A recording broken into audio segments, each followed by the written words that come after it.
नमस्कार दोस्तों, मैं हूं आपके साथ सुनील बॉबी और आप इस समय देख रहे हैं अपना पसंदीदा शो बिहार समाचार, जहां बातें करते हैं बिहार की और खबरें होती है बिहार की। बिहार में क्या है राजनीतिक खबरें, क्या है गांव की सरकार का हाल और खेल खिलाड़ियों से क्या निकल कर आ रही है बड़ी छोटी खबरें। शिक्षा और रोजगार का क्या है हाल, रोजगार के लिए किस तरह से हाल बेहाल है युवाओं का, सरकार में क्या चल रही है, राजनीतिक उठापटक, तमाम चीज़ों से हम आपको कराते हैं रूबरू। तो हमारे साथ बने रहिए और देखते रहिए बिहार समाचार, जो आपको प्रतिदिन सुबह और शाम आपके लिए खास लेकर आते रहते हैं। तो हमें उम्मीद है कि आपको यह शो पसंद आता होगा। दोस्तों, अगर यह शो पसंद आता हो या हमारे चैनल पर डाले गए तमाम खबरें वीडियोज पसंद आते हो तो दोस्तों, अगर अभी तक आपने चैनल को सब्सक्राइब नहीं किया होगा तो चैनल को ज़रूर सब्सक्राइब कर लीजिएगा। और अगर सब्सक्राइब आपने कर दिया हो तो इसके लिए बहुत बहुत धन्यवाद। और अभी अभी आपने सब्सक्राइब किया है तो हमें कमेंट करके बताएं कि अभी मैंने आपका चैनल सब्सक्राइब किया है। तो चलिए खबरों की सिलसिला शुरू करते हैं।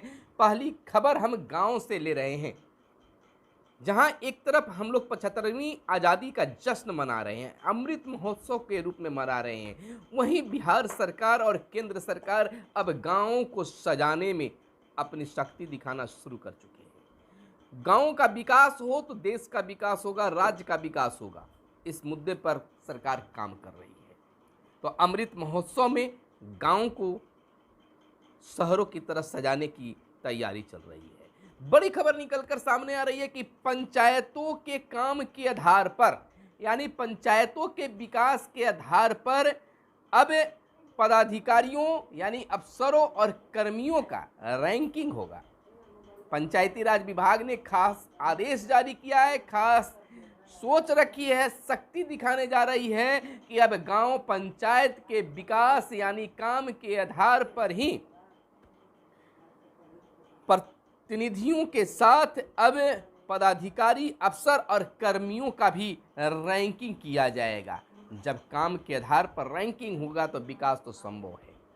लेकिन दूसरी तर्क यह भी है दोस्तों कि पंचायतों के विकास के लिए जितनी राशि आ रही है, योजनाएं संचालित है, तमाम योजनाएं जो हैं लूट खसोट की भेंट चढ़ रही है। जहां किसी के मान मर्यादा को ठेस पहुंचाया जा रहा है, वहीं कुछ व्यक्ति विशेष को बल्ले बल्ले हो जा रही है। वार्ड सदस्य अपने अधिकार को लेकर चिल्ला रहे हैं, लेकिन सुनने वाला कोई नहीं है। लेकिन दोस्तों, अब यह समय आ चुका है कि अब वार्ड सदस्य का भी अधिकार मिलेगा। पंचायती राज विभाग इसके लिए ऑनलाइन व्यवस्था लागू करने का निर्देश दिया है कि पंचायतों में काम के आधार पर होगी अफसर और कर्मियों की रैंकिंग। 5 योजनाओं में को इनमें शामिल किया गया है। इनके लिए अंक भी निर्धारित कर दिए गए हैं। सभी को ऑनलाइन प्रगति रिपोर्ट नियमित दर्ज करनी होगी। जिला और राज्य स्तर की रैंकिंग होगी। अधीनस्थ कर्मियों के काम को भी प्रदर्शन से जोड़ा गया है, यानी कि आपके पंचायत में कौन सी योजना चल रही है, कैसा उसका काम है, इसको आप ऑनलाइन देख सकते हैं। काम के आधार पर पदाधिकारी और कर्मियों का रैंकिंग होगा। अभी फिलहाल 5 योजनाओं को इससे जोड़ा गया है, आगे अन्य योजनाओं को भी देखा जाएगा। ग्राम पंचायतों के काम के आधार पर संबंधित अफसरों और कर्मियों की रैंकिंग होगी। इतना ही नहीं, अधीनस्थ कर्मियों के प्रदर्शन पर भी अफसरों के काम को आंका जाएगा। इसको लेकर नियमित रूप से ऑनलाइन प्रगति रिपोर्ट विभिन्न योजनाओं की ली जाएगी। पंचायती राज विभाग इस व्यवस्था को लागू करने की तैयारी में जुटा हुआ है, जिसे जल्द ही शुरू कर दिया जाएगा। इसका मकसद है कि पंचायतों में चल रहे कार्य समय पर और गुणवत्तापूर्ण ढंग से हो। अगर जब इस तरह की व्यवस्था आ जाएगा तो निश्चित तौर पर गांवों का, पंचायतों का विकास होगा। लेकिन पंचायतों के विकास के नाम पर, योजनाओं के नाम पर मात्र भी लूट खसोट मची हुई है। जहां भी देखिए बल्ले बल्ले की बात हो रही है। अगर रैंकिंग की बात हो गई, धरातल पर अगर काम दिखने लगेगा तो निश्चित तौर पर शायद जितनी योजनाएं हर वर्ष आती है तो कहना होगा कि यह तो मेरे यहाँ काम हो गया, इस योजना की जरूरत नहीं है। लेकिन यह ऐसा होता नहीं है। आखिर योजनाएं आते हैं, उनको ध्वस्त कर दिया जाता है, ऐसा क्यों हो रहा है? सोचने वाली जांच का भी विषय है। एक तरफ जहां करोड़ों रुपए खर्च करके सरकार बिहार में नल जल योजना बनाने के लिए बीते चुनाव के बाद पैसा आया, नल जल योजना मीनार बने, लेकिन आज उसका हाल खस्ता है। आखिर लोग मेंटेन पर क्यों नहीं ध्यान देते हैं? जितनी राशि आई थी उस राशि के आधार पर नल जल योजना चकाचक रहता, ना तो पाइपलाइन टूटता नहीं कुछ होता, लेकिन लोग चक्कर में, अपने चक्कर में रह गए। आज स्थिति फिर वही। अगर 100% की बात कर ले तो मात्र 10% ही ऐसे जगह होंगे जहां पर नल जल योजना संचालित हो रहे होंगे और बढ़िया से संचालित हो रहे होंगे, और नहीं तो कहीं संचालित भी हो रहे हैं तो वहां पर बहुत सारे त्रुटियां हैं। अब अगर बात कर ले मेडिकल कॉलेज की, मेडिकल विभाग की, तो इंटरनल डॉक्टर एक एक गांव को अब गोद लेंगे। बिहार के सभी मेडिकल कॉलेजों, अस्पतालों के इंटर्नशिप के डॉक्टर एक एक गांव को अब गोद लेंगे। ग्रामीण क्षेत्रों में डॉक्टरों की पहुंच बढ़ाने के लिए राष्ट्रीय चिकित्सा आयोग एनएमसी ने इसे देश भर में लागू किया है और राज्य के मेडिकल कॉलेजों, अस्पतालों को पत्र लिखकर इसे लागू करने का निर्देश भी जारी कर दिया है। इसके तहत प्रत्येक मेडिकल छात्र को गांव में जाकर एक परिवार को गोद लेना होगा। नालंदा मेडिकल कॉलेज अस्पताल के प्राचार्य डॉक्टर हीरालाल महतो ने बताया कि इंटर्नशिप कर रहे मेडिकल के डॉक्टरों को एक एक गांव का चयन करना होगा और वहां बीमार लोगों को चिकित्सकीय परामर्श एवं उनका इलाज करना होगा। यह प्रक्रिया नए इंटर्न के छात्रों पर लागू होंगे, पुराने छात्र छात्राओं पर नहीं। राज्य के ग्रामीण क्षेत्रों में डॉक्टरों की कमी है, इसे दूर करने के लिए कई बार प्रयास किया गया जो कि सफल नहीं हुए हैं और इस असफल रहने के बाद यह योजना सामने लाई गई है। इधर दिल्ली पहुंचे तारकिशोर धर्मेंद्र प्रधान से मिले। उप मुख्यमंत्री तारकिशोर प्रसाद ने दिल्ली प्रवास के दौरान शनिवार को केंद्रीय शिक्षा एवं कौशल विकास मंत्री धर्मेंद्र प्रधान से मुलाकात की। उप मुख्यमंत्री ने प्रधान को बिहार के शिक्षा व्यवस्था को बेहतर और युवाओं को कौशल विकास के लिए उठाए जा रहे कदमों की जानकारी दी। उन्होंने कहा कि कौशल विकास के लिए बिहार में कई महत्वपूर्ण कार्यक्रम संचालित किए जा रहे हैं। इधर अगर बात कर ले बिहार की शिक्षा व्यवस्था की तो लोगों की उंगलियां उठते रहती हैं, लेकिन शिक्षकों की अगर बात माने तो उन्हें समय पर वेतन नहीं मिल पाता है, समय वेतन के लिए इंतजार करना पड़ता है। तो सबसे पहले शिक्षकों की वेतन सुधार, बच्चों की जो दिए जा रहे हैं किताब, छात्रवृत्ति, वह भी समय पर मिले, लेकिन ऐसा कुछ भी नहीं हो रहा है। एक तरफ शिक्षक जहां तबादला की मांग कर रहे हैं तो दूसरी ओर अपना प्रमोशन का भी मांग कर रहे हैं। उनका मांगे जो है दरकिनार करके रख दी जाती है, जिसका भी खमियाजा विभाग को भुगतना पड़ता है। प्रतियोगिता परीक्षा का साक्षात्कार 22 से होगा। बिहार लोक सेवा आयोग ने 31वीं बिहार न्यायिक सेवा प्रतियोगिता परीक्षा 2022 में सफल अभ्यर्थियों के लिए साक्षात्कार शेड्यूल जारी कर दिया गया है। बीपीएससी की ओर से जारी सूचना के अनुसार बिहार 31वीं न्यायिक सेवा परीक्षा के साक्षात्कार 22 अगस्त से 3 सितंबर तक आयोजित की जाएगी। जेईई मेन का रिजल्ट जारी कर दिया और जेईई एडवांस का रजिस्ट्रेशन आज से शुरू भी कर दी गई है। राजद ने अभ्यर्थियों पर लाठीचार्ज की निंदा की है। वहीं आरआरबी ग्रुप की परीक्षाएं 17 से होगी। उत्तर पूर्व और दक्षिण बिहार में 9 को आंधी पानी के आसार, अलर्ट जारी किए गए हैं। प्रदेश में मानसून कमजोर हुआ है, हालांकि छिटपुट बारिश जारी है। मौसम विभाग केंद्र पटना के अनुसार प्रदेश में अगले 24 घंटों के दौरान राजधानी समेत जिलों के 1 या 2 स्थानों पर मेघ गर्जन के साथ हल्के से मध्यम दर्जे की वर्षा हो सकती है। इधर महागठबंधन का प्रतिरोध मार्च महंगाई और बेरोजगारी को लेकर सभी त्राहिमाम कर रहे हैं और महंगाई और बेरोजगारी के नाम पर अब विपक्षी दल भी आंदोलन कर रहे हैं। बीते दिन जहां पर कांग्रेस ने सड़क से सदन तक आंदोलन किया, वहीं राजद भी अब इस रास्ते पर चल पड़ी है।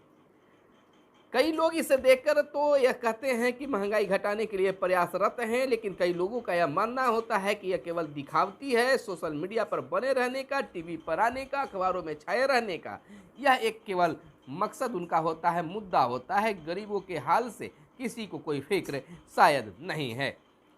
पहले देश की अर्थव्यवस्था समझे तेजस्वी जायसवाल का कहना है।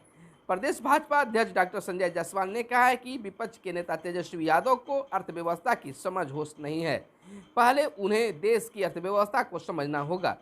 मोदी राज में 2014 से 2020 तक महंगाई पर लगभग शून्य थी, लेकिन पहले कोरोना और बाद में रूस यूक्रेन युद्ध ने दुनिया के अर्थशास्त्र को परेशान कर दिया है। वज्रपात से मौत पर मुख्यमंत्री मर्माहित हैं और जांच राज्य में अब तक डेंगू के 60 मरीज मिले हैं, जांच जारी है। बाढ़ प्रभावित क्षेत्रों के लिए मेडिकल टीमें गठित कर दी गई है। एक किट में 5 प्रकार की जरूरी दवाएं होगी और सांप और कुत्ता काटने की दवाएं अस्पताल में भेजी गई है। इधर आपको बता दें कि डीएसपी रंजीत की पत्नी के नाम से है कई जगह जमीन, यानी कलंक के खिलाफ अभियान जारी है। माल निकल रहे हैं, न जाने वह दाम कहां से मिला था। मंत्री ने अपने वेतन से अफसरों को दिया इनाम। राजस्व एवं भूमि सुधार विभाग ने बेहतर काम करने वाले पदाधिकारियों को सम्मानित किया। सभी डीसीएलआर के साथ सर्वे निदेशालय के सभागार में चल रही 2 दिवसीय विभाग के अंतिम दिन बेहतर कार्य करने वाले 12 अमीन, सीओ, अपर समहर्ता व डीसीएलआर को सम्मानित किया गया। जदयू नेताओं ने आरसीपीसी के 33 प्लॉट का ब्यौरा सौंपा था। पूर्व मंत्री रामचंद्र प्रसाद सिंह के परिवार के नाम नालंदा जिले के अस्थामा और इस्लामपुर प्रखंड में कुल 33 जमीन की खरीद के दस्तावेज जिला जदयू के नेताओं ने पार्टी को सौंपे थे। जमीन का ब्यौरा दिया गया था। और इधर बिहार में ग्रामीण सड़कों की मरम्मत में बनाया रिकॉर्ड। एक वित्तीय वर्ष में 8,436 किलोमीटर ग्रामीण सड़कों की मरम्मत, 11,000 किलोमीटर सड़कों का कायाकल्प करने की प्रक्रिया फिलहाल जारी है। और इधर हम आपको बता दें कि जदयू के जवाब तलब पर आरसीपीसी का इस्तीफा। बिहार में बड़ा राजनीतिक खेल चल रही है। चक्रव्यूह नालंदा के 2 प्रखंडों में 40 बीघा जमीन खरीदने के आरोप पर पार्टी ने आरसीपीसी को दिया था नोटिस। पूर्व केंद्रीय मंत्री आरसीपीसी ने जदयू की प्राथमिक सदस्यता से इस्तीफा दे दिया है। उन्होंने पार्टी की ओर से उनकी दोनों बेटियों और पत्नी के नाम पर 40 बीघा जमीन खरीदने के आरोप पर किए गए जवाब तलब के बाद यह कदम उठाया। पार्टी ने 4 पन्नों का नोटिस उन्हें भेजा था। नालंदा जिले के 2 जदयू कार्यकर्ताओं ने पार्टी के राष्ट्रीय अध्यक्ष ललन सिंह और प्रदेश अध्यक्ष उमेश कुशवाहा को भेजे पत्र में आरसीपीसी पर उपयुक्त आरोप लगाए थे। पत्र में खरीद की गई जमीन का पूरा ब्यौरा भी दिया है। इसके बाद पार्टी ने उनसे जवाब तलब किया और इधर पार्टी ने उनके लिए नहीं बची थी जगह। जदयू की 2 टूक और पार्टी में उनके लिए नहीं बची थी जगह।